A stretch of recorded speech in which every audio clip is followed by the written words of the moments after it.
Good morning students. आज मैं आप लोगों को पढ़ाने जा रही हूँ एक बहुपद को दूसरे बहुपद से भाग करना।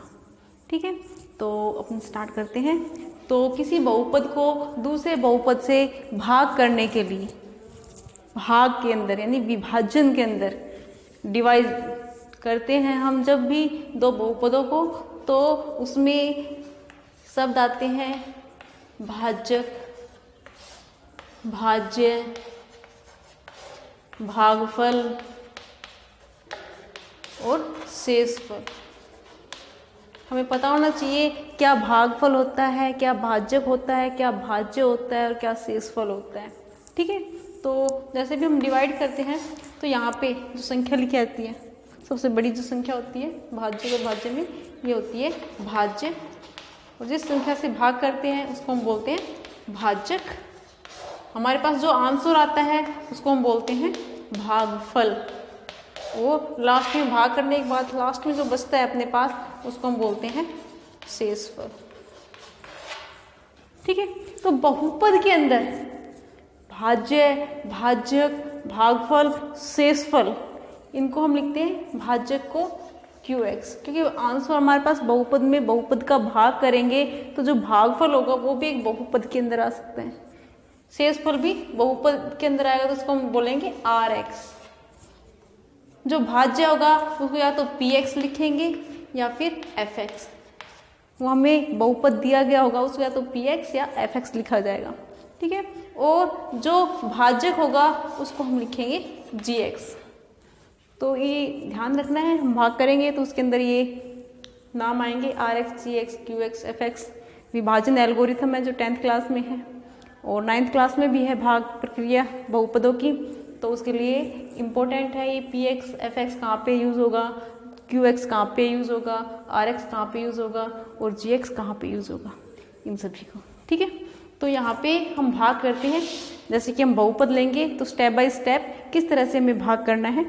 तो क्वेश्चन लेते हैं एक,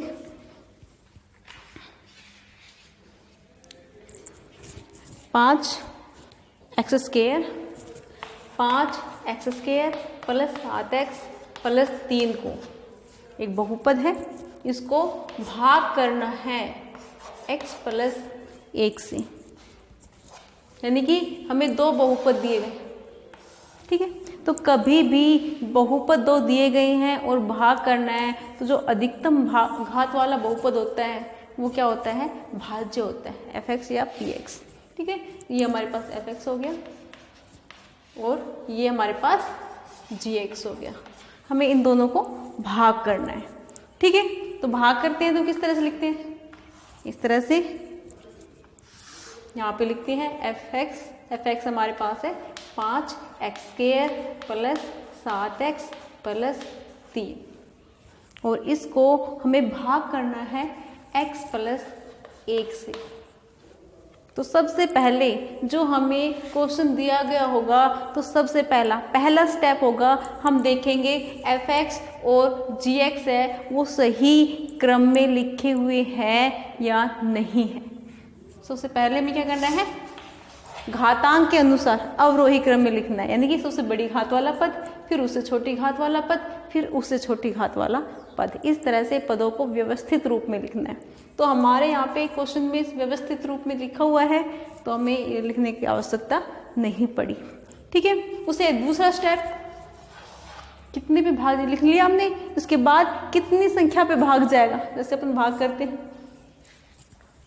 तो पहाड़ा बोल के देख लेते हैं कि कितने पे पहाड़े पे भाग जाएगा, नहीं जाएगा।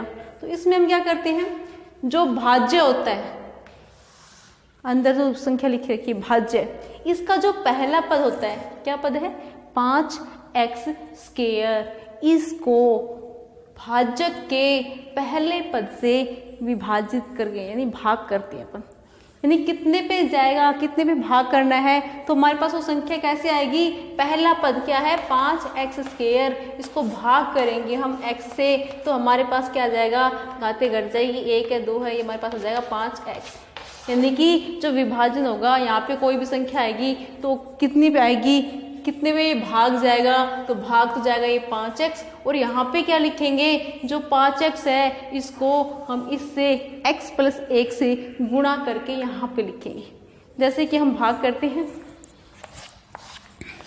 48 है, यहाँ पे 7 से भाग करना है हमें, तो हम पहाड़ा बोलते हैं, 7 छिंग इसको भाग करते देखते हैं, पहाड़ा बोलते हैं, 7 छिंग 42, 7 7 49, यानी 6 पे चला जाएगा।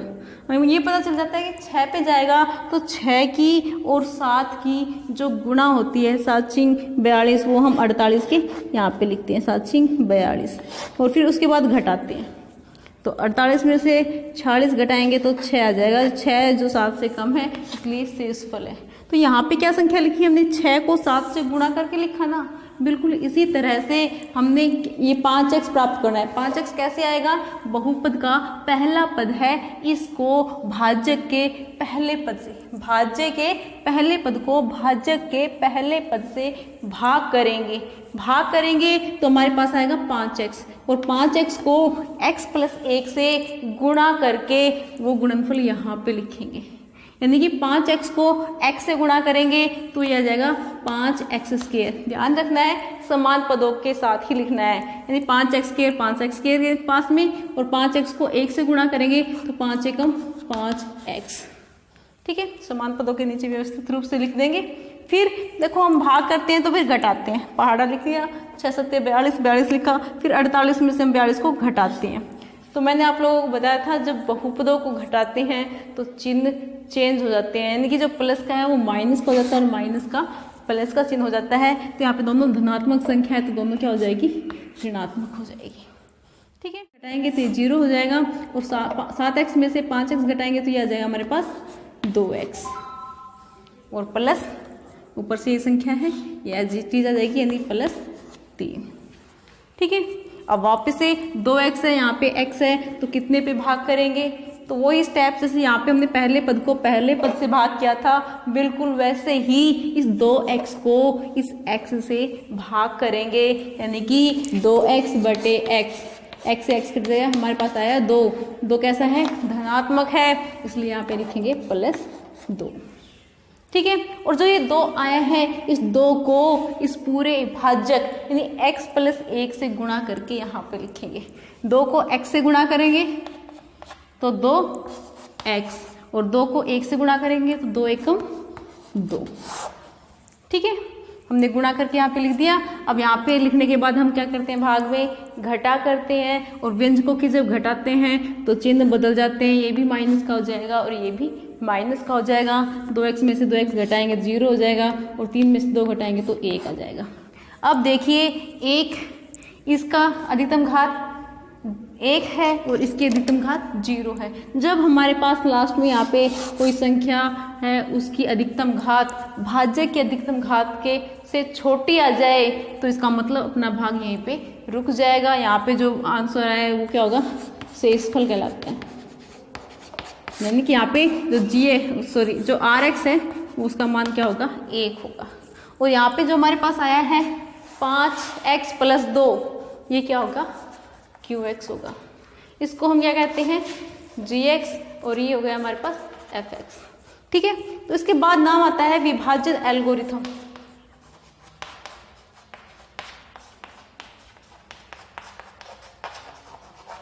विभाजन एल्गोरिथम क्या है, जैसे हम ऐसे भाग करते हैं तो हम लिखते हैं कि जो भाज्य होता है, भाज्य वो क्या होता है, वो भाजक और भागफल की गुणा करके, भागफल की गुणा करके उसमें अगर हम शेषफल जोड़ देते हैं तो वो क्या होता है, भाज्य के बराबर होता है। यानी कि हमने 7 को 48 से भाग किया, 6 आंसर आया, भागफल आया, 6 ही हमारे पास शेषफल आया। तो हम 6 को 7 से गुणा करेंगे, यानी कि भाज्य को भागफल से गुणा करेंगे, 7 6 42, और उसमें 6 जोड़ देंगे तो हमेशा भाज्य के बराबर आएगा। तो ये भाज्य किसके बराबर होता है, भाज्य गुणा भागफल प्लस शेषफल के बराबर होता है। बहुपद के अंदर, बहुपद में हम भाज्य को बोलते हैं fx, भाजक को बोलते हैं gx, भागफल को बोलते हैं qx, और शेषफल को बोलते हैं rx। जहाँ पे जो शेषफल होता है उसकी घात हमेशा gx की घात से कम होती है, और जो gx होता है वो नॉन जीरो बहुपद होता है, शून्य बहुपद नहीं होता है। ठीक है, और इसके साथ ही हम क्या लिखेंगे, विभाजन एल्गोरिथम में जो fx है भाज्य fx किसके बराबर होता है, वो होता है हमेशा gx गुणा qx प्लस rx। ठीक है, तो कई बार 10th क्लास में आ जाता है कि विभाजन एल्गोरिथम की सत्यता सिद्ध कीजिए, तो उसमें हम क्या करेंगे, हमारे पास जो gx है, gx यानी कि भाजक है, उसको हम qx यानी कि भागफल से गुणा करेंगे। इस पद को इस बहुपद से, इस बहुपद को इस बहुपद से गुणा करेंगे और उसमें हम शेषफल को जोड़ देंगे और वो किसके बराबर आएगा, इस fx के बराबर आ जाएगा। तो हम कहेंगे कि विभाजन एल्गोरिथम की सत्यता सिद्ध होती है। ठीक है, आप लोगों को ये भाग समझ में आया, कैसा लगा कमेंट बॉक्स में ज़रूर लिखिए। साथ साथ में अगर आपको पसंद आया है तो लाइक ज़रूर कीजिए। अगर आप लोगों ने मेरा चैनल सब्सक्राइब नहीं किया है तो चैनल को सब्सक्राइब भी ज़रूर कीजिए। धन्यवाद।